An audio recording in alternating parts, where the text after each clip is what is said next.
사토시는 존재하지 않음으로 해서 비트의 존재를 가능하게 한 거거든요. 사토시가 누구로 밝혀지는 건 지금에 와서는 의미가 없는 일이다라는 생각이 들어요. 기대가 높으면 실망도 큰 건가요? 촬영 시각은 10월 10일 낮 12시 20분경입니다.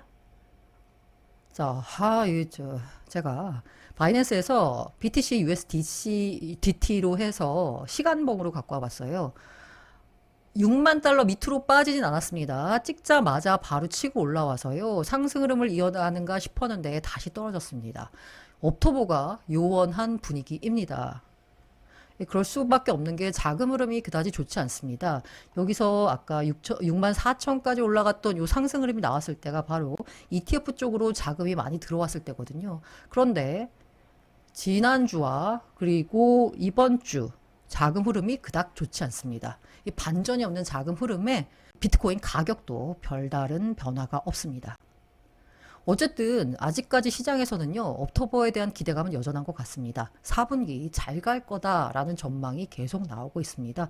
옵션 트레이더도 비트코인 4분기 강세를 전망했고요. 대선 영향으로 4분기 강세를 보일 거다. 그리고 비트코인 도미넌스가 60%까지 올라오면서 신고점을 경신할 거다라는 전망까지 나왔습니다. 게다가 매도 압력이 완화됐다라고 합니다. 보통 단기 보유자들이 팔는 게 시장에는 단기 가격 하락 압력으로 작용하고 있는데 단기 보유자 물량이 줄었다라고 하고 있고요. 애널리스트들이 봤더니 네트워크 활동을 봤더니 지표상 지금이 매수 타이밍이다라는 겁니다. 가격은 좋지 않지만 이에 대한 전문가들의 분석은 뭐 그렇다고 실망할 필요는 없다가 주류인 것 같아요. 다만 기관발 매도 압력은 여전한데요.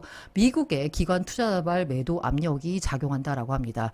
요걸 볼 수 있는 게 사실 그 코인베이스 프리미엄이잖아요.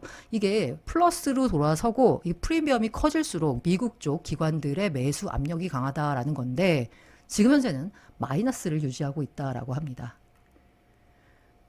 그런데 우리가 옵터버 하잖아요. JP 모건에서 재밌는 분석을 했는데요. 이 암호화폐 시장의 옵터버 기대감이 실제 투자 심리에도 영향을 줄 수 있다라는 겁니다. 경제는 뭐 기대다라는 얘기도 하고 있잖아요. 피그말리온 이론이라고 하나요? 이 기대감은 투자 심리에도 영향을 주거든요.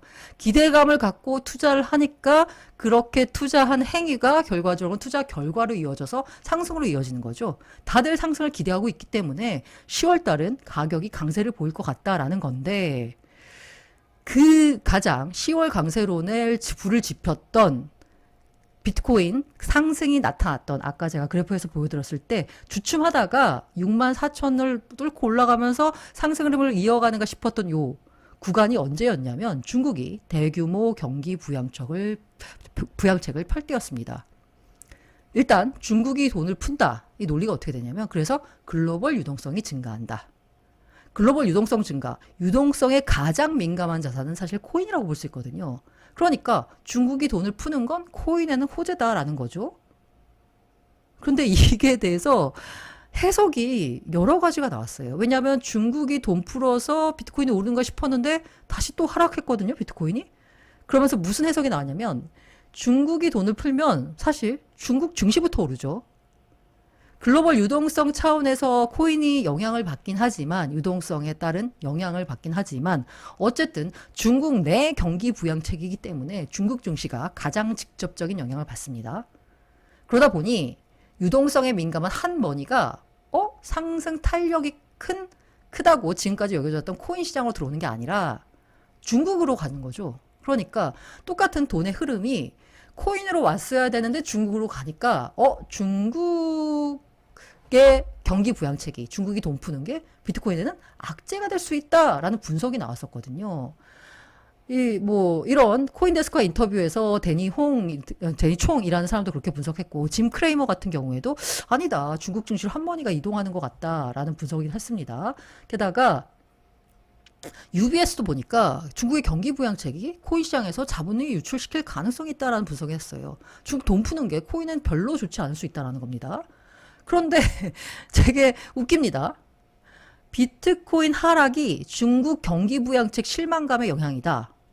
중국 증시 주춤한 게 암호화폐에 자금 몰린다. 자, 중국에서 이게 중국 경기 부양책 실망감 때문에 중국 증시가 확 올랐다가 다시 떨어졌거든요. 그러면 논리가 어떻게 되냐면 중국이 돈을 많이 푼다 그랬는데 생각보다 덜 푸네? 그래서 중국 증시 떨어졌어요. 근데 아까 중국 증시가 오르면 코인 쪽으로 갈 돈이 중국으로 가니까 비트코인은 안 좋다고 그랬잖아요. 근데 중국 경기 부양책에 중국 증시가 떨어진데 비트코인도 떨어진대요. 중국 증시가 주춤하니까 코인에 돈이 몰린다라고 하는데 비트코인 가격도 떨어졌어. 아니 도대체 어떻게 해석돼야 되는 거야? 중국의 영향을, 중국 경기 부양책의 영향을 어떻게 해석해야 되냐? 결국은 귀에 걸면 귀걸이, 코에 걸면 코걸이라는 거예요. 다 사후적으로 해석할 수밖에 없다는 겁니다. 지나가 보니까 과대 해석이라는 거예요. 이게 앤드류 캉이 이렇게 설명을 했는데 중국의 경기 부양책이 코인에 미친 영향이 코인 가격에 따라서 긍정적으로도 해석하기도 하고 부정적으로 해석하기도 하는 겁니다. 지금은 비트코인 가격 약세를 보이는 게, 야, 중국이 충분히 돈을 안 풀어서 그래로 해석할 수 있지만, 만약에 중국 증시는 올랐는데 비트코인 떨어졌어요. 이렇게 되면 어떻게 돼요? 아, 이 돈이 이쪽으로 가서 그런 거야. 라고 해석하는 거죠. 결과적으로는 이러나 저러나 끼워 맞추기식 해석이 될 수밖에 없다라는 겁니다. 의미 있는 트리거가 나오기 전까지는 박스권에 머물 수밖에 없다라고 앤드류 캉이 해석을 했는데요. 저도 그렇게 생각해요. 지금 현재 나오는 비트코인의 가격을, 그 흐름을 설명하는 게 다 사후적으로 해석할 수밖에 없습니다. 때문에 확실한 한박, 의미 있는 트리거가 나오기 전까지는 비트코인 가격은 그냥저냥 그렇다고 뭐 급락하지도 않을 것 같고요. 그런데 이제 트리거가 확실하게 나와야 되는데 아무래도 그 트리거는 대선 결과, 대선 이후가 될 수도 있을 것 같고요. 실제로 트럼프가 친코인적인 정책을 많이 펴고 있기 때문에 트럼프가 당선이 되면 8만 달러도 돌파할 수 있다라는 분석을 번스타인 투자은행이 내놨습니다. 왜냐하면 친암호화폐 정책을 내놓기 때문에 저는 뭐 트럼프가 되건 해리스가 되건 비트코인에는 다 호재가 될 것 같아요.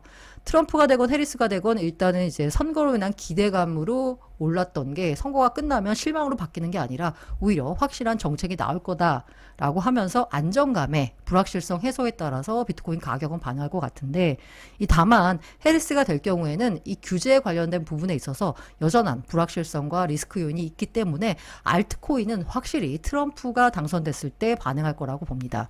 그러면 코인 시장의 분위기를 결정하는 건 비트코인 가격도 있지만 사실 알트코인이, 특히나 국내의 경우에는 알트 투자 비중이 더 크기 때문에 알트코인의 항방이 어떻게 되느냐가 시장 분위기 전체를 결정하거든요. 그러면 트럼프가 됐을 때 분위기가 훨씬 더 좋아지겠죠. 다만 제가 상승률만 놓고 봤을 때는 비트코인이 진짜 많이 올랐거든요. 그런데 골드만삭스가 분석을 해봤더니 변동성을 감안한 수익률로 보면 금보다 떨어진다라고 합니다. 아직까지는 기관이 이 변동성 감안 수익률을 봤을 때 비트코인을 포트폴리오에 안심하고 넣기는 아직 기관들 입장에서는 좀 주저하게 된다는 거예요. 그리고 이제 뭐 사실 비트나 모든 이제 자산 가격에 영향을 미치는 게 바로 연준의 금리 정책일 텐데요. 9월 회의록을 봤더니 고용 시장의 악화를 반영해서 금리 인하를 50bp, B컷 인하를 결정했다라고 합니다. 그런데 최근에 나온 고용 데이터를 보니까 그 어느 때보다도 좋죠. 그러다 보니까 11월에 뭐 B컷 한다, 50bp 인하할 거다라는 얘기가 나왔는데 아마도 B컷은 아닐 것 같고요. 심지어는 11월에 금리를 안 내릴 수도 있다라는 예상까지 나온 상황입니다. 금리 상황은 사실 그 시장 사원에서 그렇게 좋진 않아요. 그런데 이게 이제 good is good, bad is good. 이 해석이 좀 다른데 금리를 50bp를 이제 11월에 B컷 할 것 같았는데 그거 아닐 것 같아라고 하니까 그 처음에는 좀 시장이 충격을 받다가 그 다음에 또 야, 그만큼 미국 경제가 탄탄하다는 거 아니냐, 괜찮아 라고 또 해석하기도 해요. 언제나 지금 사후적으로 자산 가격의 흐름을 설명한다는 점, 이 점을 좀 염두에 두시길 바랍니다. 그래서 뭐 사실 끼워 맞추기 식으로 지금 흘러가고 있습니다. 그래서 제가 지금까지 비트 흐름을 말씀드렸는데요, 결론은 잘 모르겠다. 죄송합니다. 네. 그래서 제가 생각하기에는 박스권에 있을 것 같고요. 트리거가 아까 앤드류 캉 말대로 트리거가 확실하지 않는 이상 지금의 흐름을 이어가지 않을까라는 생각이 듭니다.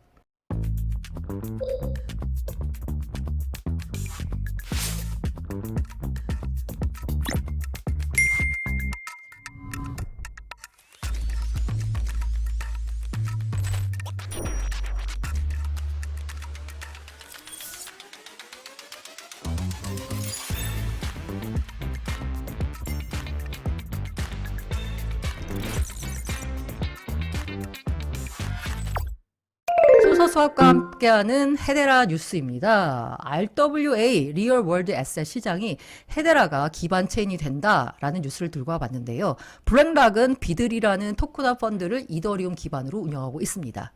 그게 아니라 이번에 유럽의 디지털 증권 거래 플랫폼 에세트라 여기가 알크헥스와 함께 헤데라 기반 토큰화 자산 배포를 발표했다라고 합니다. MMF가 있는데 이거를 헤데라 기반으로 토큰화를 시켜서 알크엑스에다가 상장을 시켜서 거래를 하게 만든다라는 겁니다.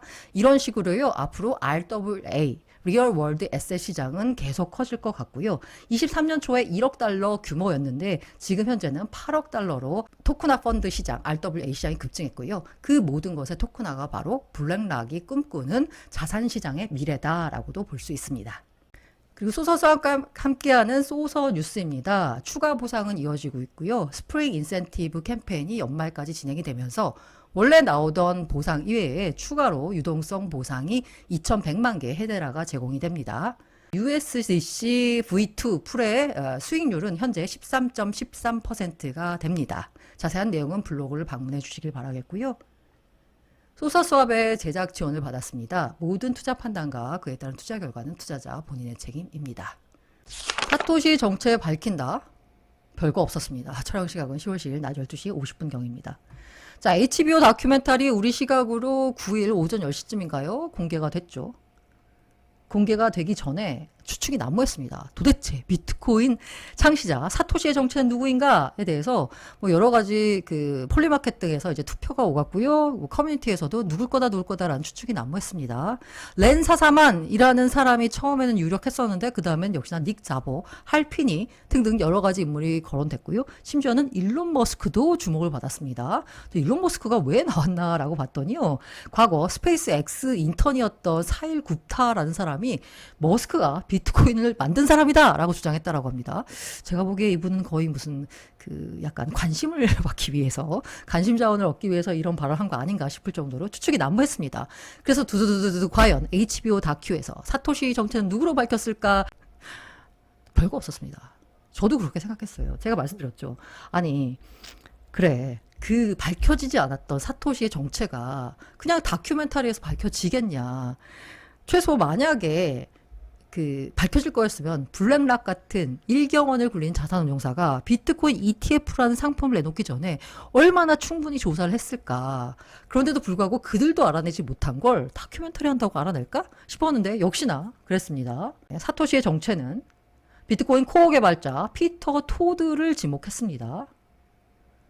그러면서 왜 피터 토드가 사토시인가에 대한 여러 가지 개연성 있는 증거들을 나열했어요. 근데 제가 말씀드린 대로 사토시임을 입증하는 가장 쉬운 방법은 그 제네시스 블록에 있는 그 코인이요, 비트코인. 그거 움직이면 됩니다.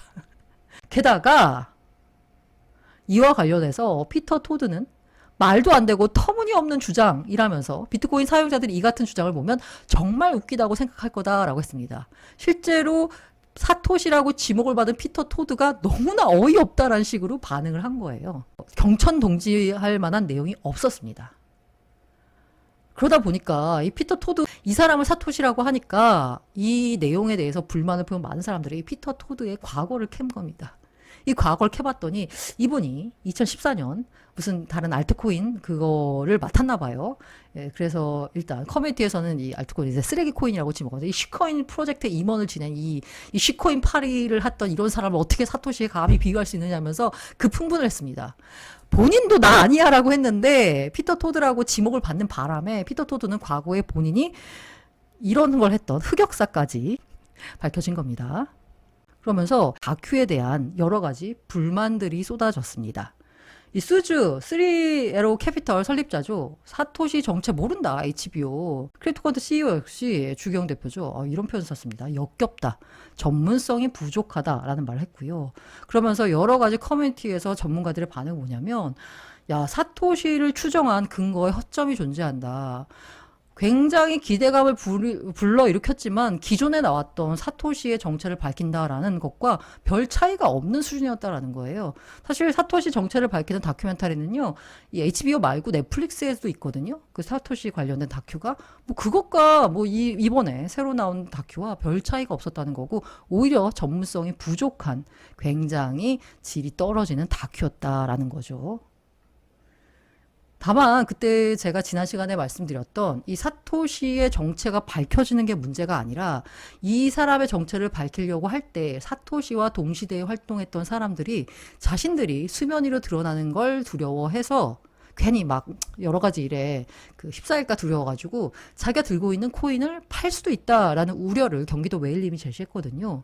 실제로 보니까 이 다큐 때문인지 우연의 일치인지 모르겠지만 다큐 방영을 전후해가지고 이 고인물들의 비트코인의 이체 움직임이 상당수가 감지가 됐습니다.